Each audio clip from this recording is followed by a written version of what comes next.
Bonjour et bienvenue sur Bleu Math. Dans cette vidéo, nous allons parler expression algébrique. En particulier, nous nous intéresserons déjà à tout ce qui est développement, factorisation et identité remarquable.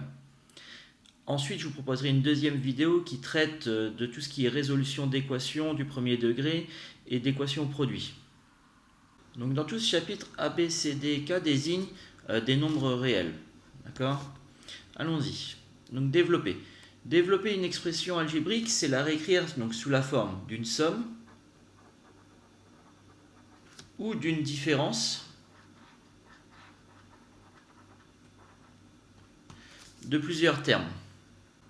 On a deux rectangles, un premier rectangle de longueur A et de largeur K, et un deuxième triangle de longueur B et de largeur K.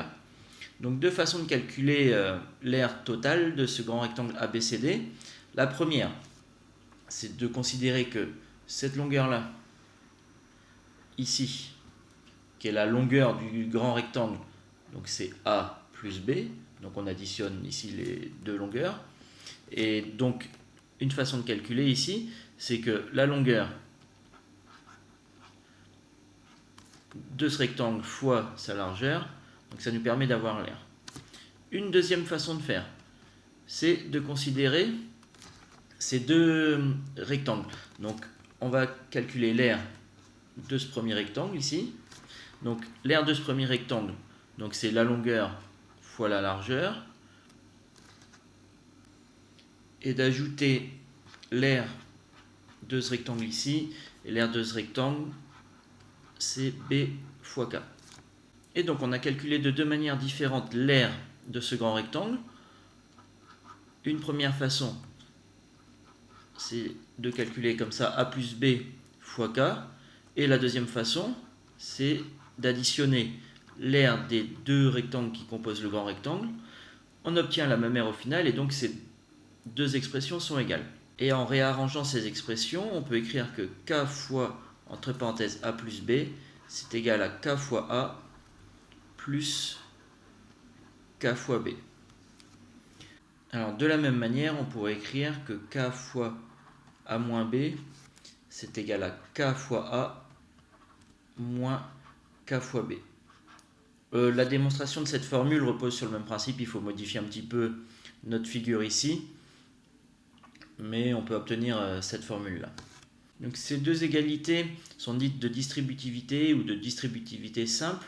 Et donc, on obtient également une autre formule dite de double distributivité, où on a A plus B fois C plus D, qui est égal à A fois C plus A fois D plus B fois C plus B fois D. L'idée est de distribuer de cette manière. On a A fois C déjà, ensuite on va avoir A fois D, puis B fois C, et enfin B fois D.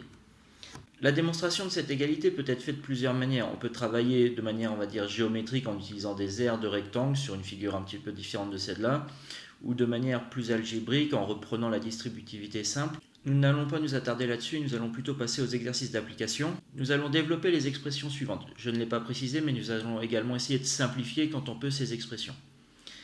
La première expression ici, donc on se retrouve dans un cas plutôt de distributivité simple, où on peut prendre le facteur qui est devant ici, multiplié avec le 3x, et le facteur qui est devant le multiplier avec le 2.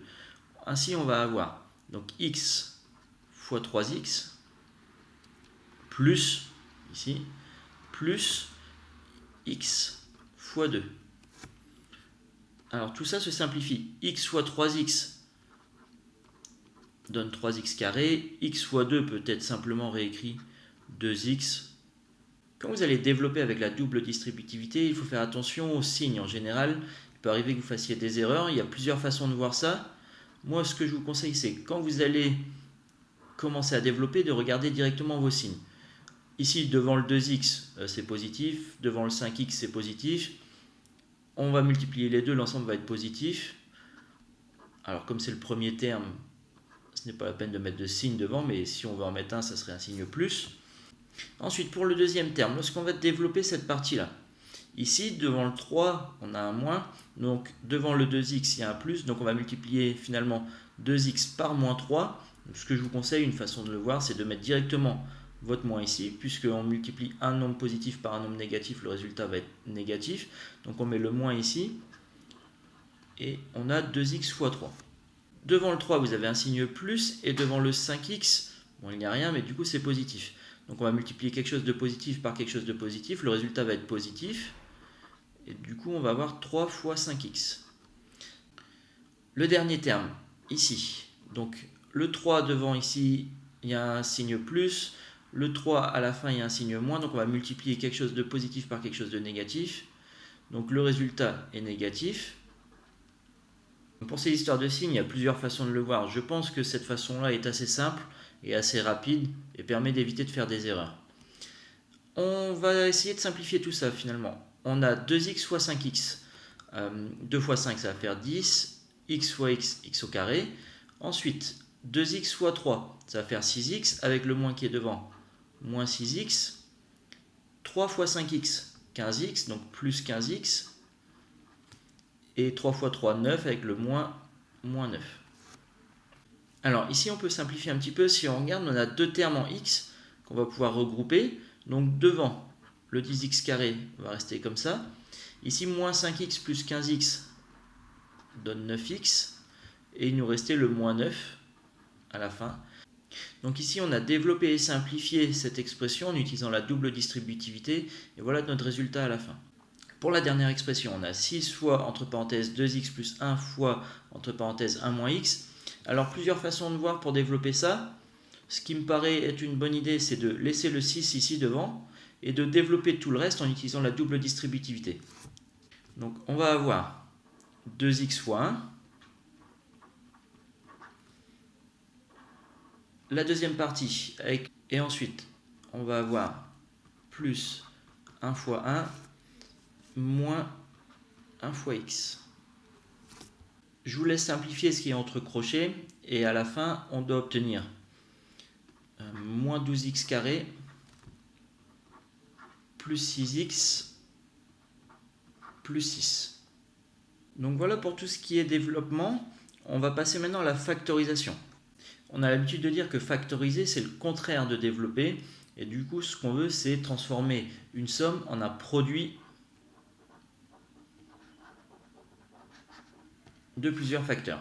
Pour factoriser, ce qu'on cherche en général, c'est ce qu'on appelle un facteur commun. Donc dans nos différents termes, on cherche à voir qu'est-ce qu'on peut retrouver d'identique dans nos différents termes.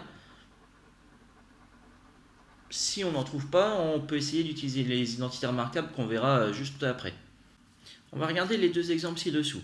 Le premier, 2x carré plus 3x. Donc il faut essayer de factoriser ça. Donc on a deux termes, un premier terme 2x carré, un second terme 3x. Alors, un facteur commun entre les deux, ce qui paraît assez évident, c'est x. Donc on peut réécrire 2x carré, si vous préférez, de cette manière-là. 2x fois x, le 3x c'est 3 fois x. Et du coup on a bien un facteur commun donc, qui est le x. Donc on va factoriser par x. Donc notre facteur commun, on le met devant. En général on le met devant, c'est une habitude. Alors, qu'est-ce qu'il nous reste? Dans le premier terme, maintenant qu'on a factorisé par x, il nous reste 2x. Ces deux termes sont séparés par un plus. Et dans le deuxième terme, maintenant qu'on a factorisé par x, il va nous rester simplement 3. Et donc voilà une forme factorisée de 2x au carré plus 3x. C'est de réécrire ça sous la forme x fois 2x plus 3. Donc si on essayait de refaire dans l'autre sens et de développer, on aurait bien ici x fois 2x qui donnerait 2x carré. Et x fois 3 ici qui donnerait le 3x si on retombe bien sur notre expression du départ. Alors ici, si on regarde dans nos deux termes, on voit assez facilement un facteur commun qui serait 2x moins 3. Donc on va factoriser par 2x moins 3.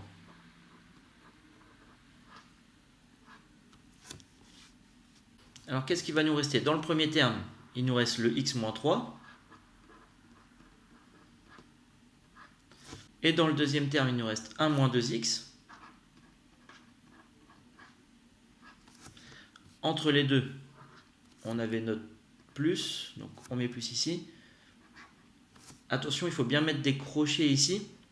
Si on ne met pas de crochet, l'ordre des opérations nous dit qu'on va simplement faire le 2x plus 3 fois le x moins 3 ici, et qu'on va terminer par cette addition. Donc les crochets, sont importants, ils doivent être là. Écrit de cette manière, les crochets sont obligatoires, il faut bien penser à les mettre. Et donc on peut simplement simplifier un petit peu cette expression. On va toujours avoir le 2x plus 3 devant, mais on va essayer de simplifier ce qui était dans les crochets. Alors, dans nos crochets, qu'est-ce qu'on a? X moins 3 plus 1 moins 2x. Alors finalement, ces parenthèses peuvent être enlevées ici. Bon, bien parce qu'on a une addition, il faut faire attention s'il y avait une soustraction de changer les signes de ce qui est après, ici. On va avoir le x moins 2x qui fait moins x, et moins 3 plus 1 qui fait moins 2. Donc une expression factorisée de ce qu'on avait au départ peut s'écrire simplement 2x plus 3 fois moins x moins 2. Alors on va terminer cette première partie avec une petite remarque. Donc c'est pas forcément évident de trouver le facteur commun. Donc dans l'exemple qui est ici, c'est un petit peu plus compliqué. Alors il faut modifier un petit peu l'expression qu'on a parce que finalement il y en a un qui est un petit peu caché. Alors si on regarde, on peut trouver un facteur commun ici finalement entre le x-2 et le 2x-4. On va faire ressortir un facteur commun puisque 2x-4 peut s'écrire finalement 2 fois x-2. Et donc on a bien du x-2 en facteur. Donc x-2 va être notre facteur commun qu'on va mettre devant.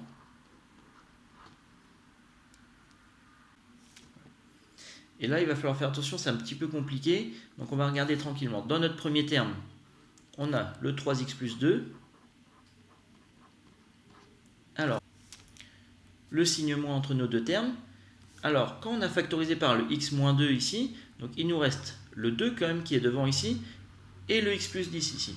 Donc il ne faut pas oublier le 2 qui nous a permis de faire apparaître notre facteur commun. Donc on a ça. Donc il va falloir faire attention à tout ce qui est entre crochets ici.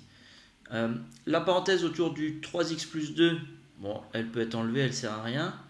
Par contre, pour la suite, il va falloir développer tranquillement. On va avoir moins 2 fois x, donc moins 2x, et moins 2 fois 10, donc moins 20. Donc tout ce qui était entre nos crochets, finalement, c'est écrit 3x plus 2, moins 2x, moins 20, qu'on va pouvoir simplifier. Et finalement, donc, on va obtenir donc, notre facteur commun devant, le x moins 2. Ce qui était dans nos crochets, finalement, 3x plus 2 moins 2x moins 20. 3x moins 2, ça va faire x. Plus 2 moins 20, moins 18.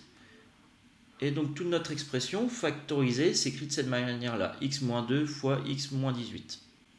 Donc voilà pour cette première partie sur tout ce qui est développement et factorisation, donc en utilisant la simple distributivité et la double distributivité.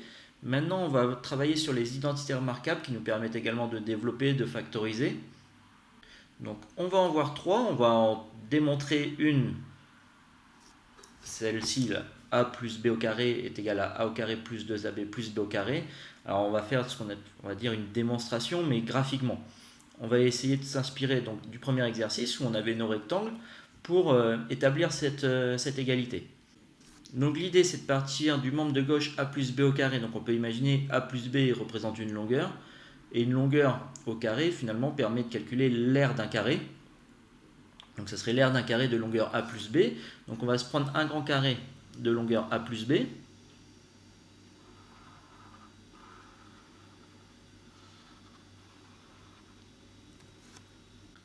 et donc à l'intérieur de ce carré, donc on va utiliser les longueurs a et b. Donc par exemple cette première longueur ici, on va l'appeler a. La deuxième longueur ici, b.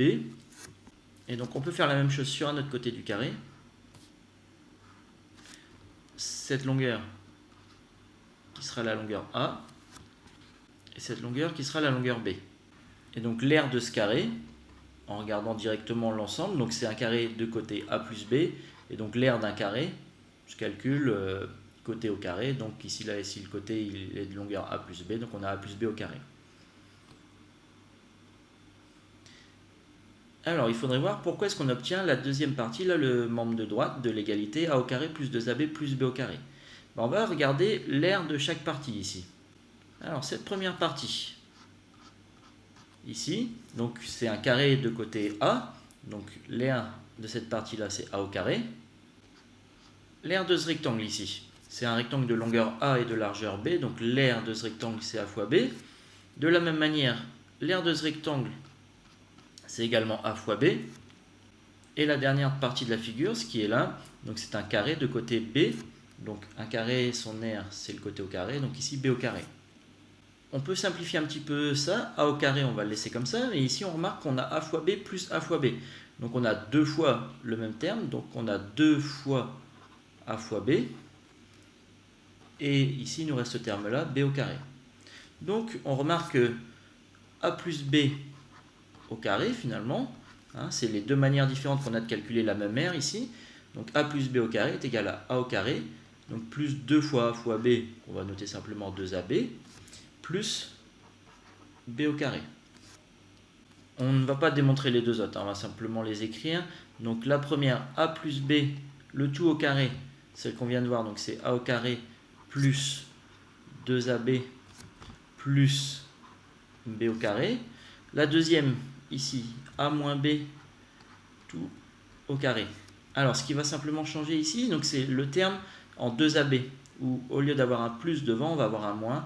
Donc on va avoir moins 2ab, et le dernier terme ici, plus b au carré. La dernière identité remarquable, donc c'est a moins b facteur de a plus b, et donc c'est égal à a au carré moins b au carré.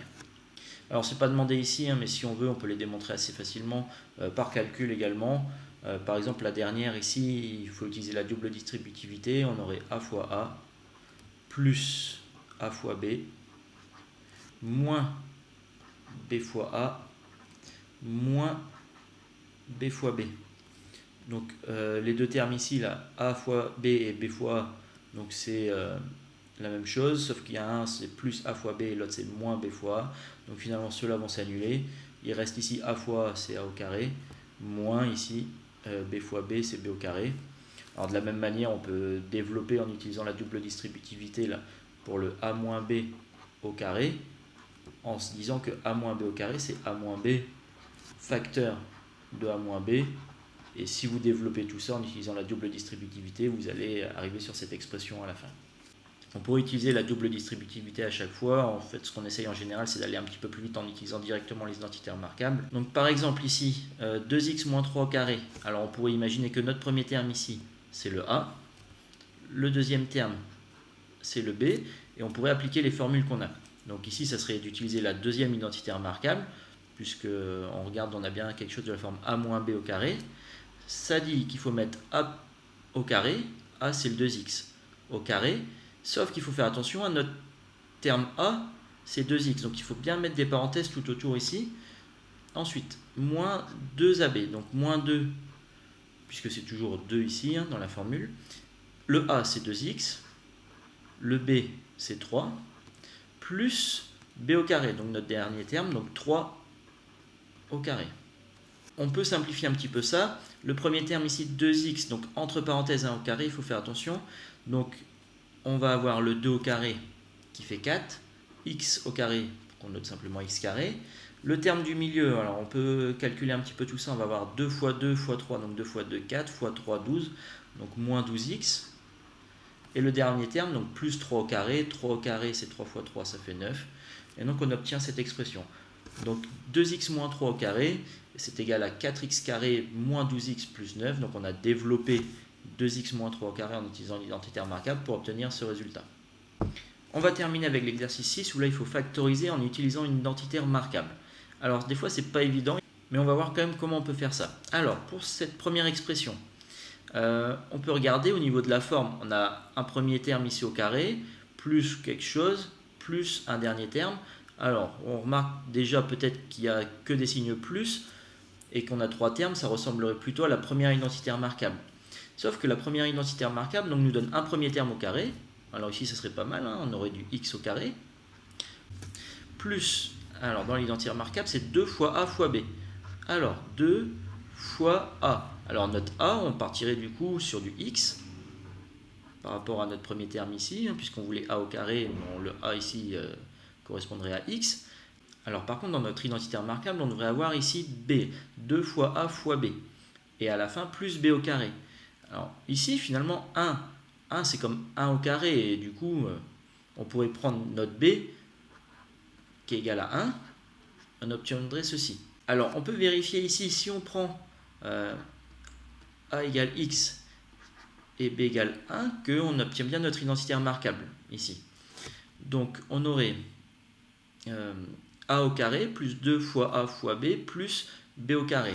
Donc en prenant a égale x, b égale 1, on a bien la partie droite ici là, de notre identité remarquable. Et donc si on factorise dans l'autre sens, on va se retrouver avec a plus b, tout ça entre parenthèses au carré. Mais si notre a c'est x, donc on va avoir x plus 1, puisque le b c'est égal à 1, donc x plus 1 au carré. Donc voilà comment factoriser cette expression-là en utilisant les identités remarquables. Souvent, ça a un peu plus de mal, mais il faut bien identifier dans chaque terme à quoi peuvent correspondre le a et le b. Et si on vous demande de le faire, c'est que normalement on peut le faire et qu'il n'y aura pas de souci. Pour la dernière expression à factoriser, ici 81 moins 4x carré. Alors si on essaye de regarder parmi nos trois identités remarquables, quelle est plutôt la forme de celle-là, on voit facilement que ça ressemble plutôt à la dernière, le a au carré moins b au carré. Et du coup, on aurait ici un premier terme au carré moins un deuxième au carré. Alors comment on peut faire réapparaître ces carrés? C'est que 81, bon, c'est 9 au carré. Alors attention ici avec les carrés, donc on doit avoir moins quelque chose, tout ça au carré. Alors le 4x carré, un petit peu sur le modèle de ce qui avait été fait là, dans l'exercice 5, 4x carré, c'est comme 2x, tout ça entre parenthèses au carré. Alors on remarque bien ici qu'on a a au carré moins b au carré. Et du coup, cela donne a moins b, donc 9 moins 2x, facteur de 9 plus 2x. Donc en utilisant la dernière identité remarquable, la troisième ici, a moins b, facteur de a plus b. Donc voilà pour cette première partie du cours. Alors en général, la partie développement ne pose pas trop de problèmes. Vous avez plus de mal dans tout ce qui est factorisation, alors il faut s'entraîner. S'il y a des facteurs communs évidents, en général ça se fait bien. De temps en temps, c'est à vous de les trouver. Et si vous n'en voyez pas, donc il faut utiliser les identités remarquables en essayant de se ramener aux formes que vous avez. Donc a carré plus 2ab plus b au carré, a carré moins 2ab plus b au carré, ou a carré moins b au carré. Donc des fois c'est pas évident, mais si on vous demande de le faire, c'est que vous pouvez le faire a priori. Donc il faut essayer de s'entraîner à ça. Je vais vous mettre des exercices, vous allez vous entraîner, et je vais corriger ça dans une autre vidéo. Et vous pourrez vérifier si vous avez bien compris comment ça fonctionne ou pas. Donc merci de m'avoir suivi, on se revoit bientôt dans une vidéo qui traite de la fin de ce cours, donc tout ce qui est résolution des équations et des équations produits.